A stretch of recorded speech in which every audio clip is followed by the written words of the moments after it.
it's silence, there's no audio on this. What are we looking at here as we play this film? What are we seeing on our screen, John? Contrary to Victor's voiceover, this is a film shot April of 1991, a thought projection interview of a other gray, designated an other gray, an extraterrestrial biological entity. He is a haploid, which means he came with only one sexual chromosome. Human beings are diploids. For any microbiologists out there, if I'm hatcheting those words, I'm sorry.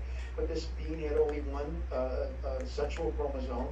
He came to the S2 Alpha, the official designation of the underground facility that housed the alien interrogation and retention program. That's the unofficial name of what this was.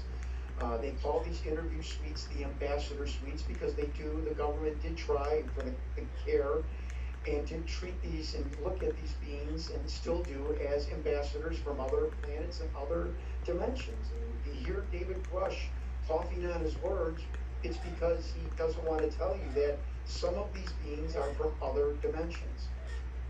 And though this being was very ill at the time, he had a respiratory issue. Now, Sean David Morton also heard, I can't verify this veracity, that it's some sort of debilitation or disease with its heart-lung sac. It does not have a traditional heart. It's got a heart-lung one sac, which was the need for the special monitor, which goes up and down, does not go across, to monitor this bizarre heart-lung one sac organ that the alien has.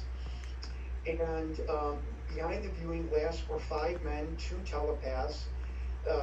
There is a researcher out there, and I don't doubt it, and because I've seen the outline of the figure, and I didn't catch this, and someone else did, so I'm crediting them. I don't ever want to not credit other people.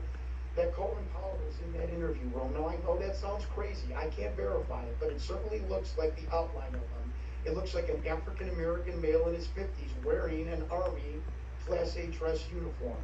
Funny, the Rear Admiral that was on my list was the person that reported intelligence to the Joint Chiefs of Staff. Interesting. But that's how bizarre this film has gone. And I'm not even going to tell you anything about the telepaths because I don't want it to get into the Da Vinci Code.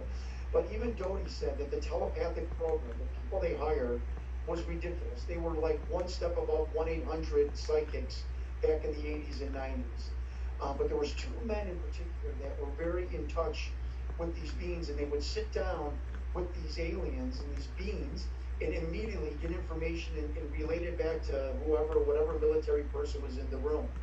As you can see on the tape, the being eventually starts to medically flag, if I can use the whistleblower Victor's terminology, and he is then attended to by the medical staff. And Victor tells us that the medical staff in S2 and S4, are more chosen for their ability to keep secrets than their medical knowledge. And again,